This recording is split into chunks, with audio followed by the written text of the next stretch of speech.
"No kidding," Lawrence replied. He looked at her for a moment and then continued. "When I was a kid, we had this rule in our family. If you found a bird that had flown into the window or something like that, you had to bury it." "What?" Sarah asked. He nodded. "We thought it was important to show respect for living things, even if they weren't alive anymore. Ho, ho, ho!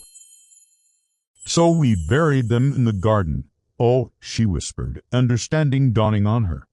Lawrence got up and walked over to the big oak tree outside. She watched him go. What did he see in that tree? Why was it so important to him? The old oak tree loomed large in Lawrence's mind. Every time he visited, it stirred memories of his childhood and youth. Ho, ho, ho! As a boy, he had climbed the tree countless times, and it had been his secret hideaway, his sanctuary.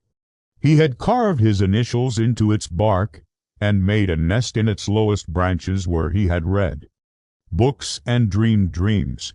The tree had stood strong and silent, a faithful companion through all the seasons of his life. Ho, ho, ho! It had seen him grow from a carefree child into a serious teenager, and then a troubled young man.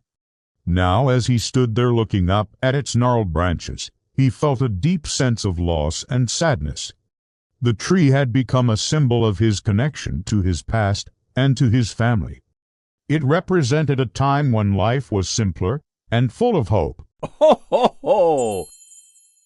He had always loved the tree, but he had never appreciated it as much as he did now.